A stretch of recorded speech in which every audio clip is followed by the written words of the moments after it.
வணக்கம். சுப்பிரமணியம் யோகாமணி சேனலுக்கு உங்களை அன்புடன் வரவேற்கிறேன்.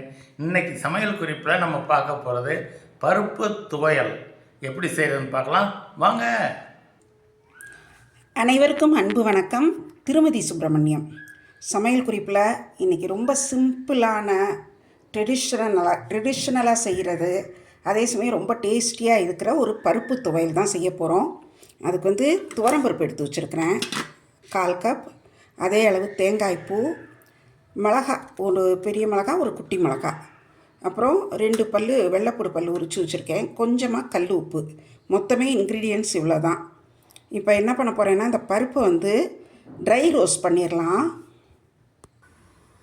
அடுப்பில் ஒரு பேன் வச்சுருக்கிறேன்.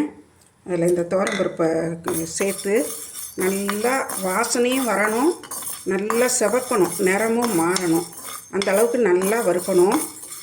இந்த துவையல் புளிக்குழம்பு சாதத்துக்கு ரொம்ப ரொம்ப நல்லாயிருக்கும், ரசம் சாதத்துக்கு நல்லாயிருக்கும், புளிச்சாறு, கீரை புளிச்சாறு, சுரக்காய் புளிச்சாறுலாம் வச்சா அதோடு இந்த பருப்பு துவையல் சேர்த்து சாப்பிட்லாம். அப்புறம் தயிர் சாதத்துக்கும் நல்லா மேட்ச் ஆகும். அதே போல் பார்த்திங்கன்னா சுடுகஞ்சின்னு ஒன்று மழை காலத்தில் செய்வோம். அது ஒரு நாளைக்கு நம்ம சேனலில் நான் செய்கிறேன். அதாவது சாதத்தை வடிக்காமல் அப்படியே கஞ்சியோடு சேர்த்து நீராத்தண்ணி, கொஞ்சம் புளிச்ச நீராத்தண்ணி சேர்த்து உப்பு போட்டு மோர் ஊற்றி குடிக்கலாம். அதாவது கொஞ்சம் ஒரு கும்பால் வச்சு சாப்பிடுவாங்க. அந்த மாதிரி சுடுகஞ்சி செய்கிறப்போ இந்த பருப்பு துவையல் நல்லா மேட்சாக இருக்கும். பருப்பு துவையல், பொரிக்கடலை துவையல்லாம். இப்போ இது நல்லா இன்னும் கொஞ்சம் வறுப்படட்டும். பாருங்கள், நல்லா வறுப்பட்டுருச்சு. அடுப்பு அணைச்சிட்டேன். நல்ல வாசனையும் வந்துருச்சு. இப்போ இதை ஒரு பாத்திரத்தில் மாற்றிடுறேன். மிக்சியில் முதல்ல இந்த கல் உப்பையும் மிளகாயும் போட்டுடுறேன். போட்டுட்டு அடுத்தது இந்த தேங்காய் பூவை போட்டுடலாம்.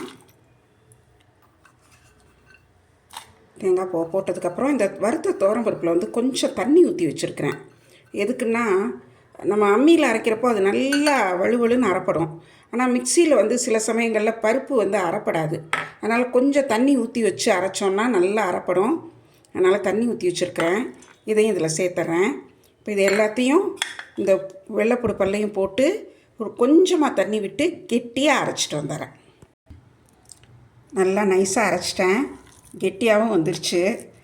ஆக்சுவலி இந்த துவையல் அரைக்கிறதுல இருக்கிற பெரிய டாஸ்க்கே அது ரொம்ப தண்ணியும் சேர்க்கக்கூடாது, அதே சமயம் நல்லா மையாக அரைக்கணும். அதுதான் அதில் இருக்கிற டாஸ்க் எங்களுக்கு. இப்போ இதை எடுத்து பரிமாறிடலாம். குழந்தைங்கள்லேருந்து பெரியவங்க வரைக்கும் எல்லாருக்கும் பிடிச்ச ஒரு துவையல் இது.